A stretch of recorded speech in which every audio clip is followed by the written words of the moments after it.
Hello everyone, welcome to How to Tools.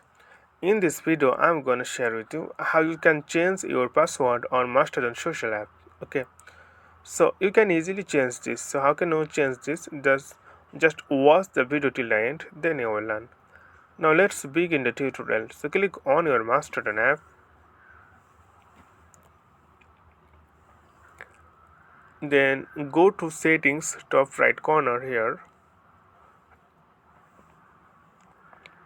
Then scroll down a little bit. Then here you can see the option Account Settings. So click on this.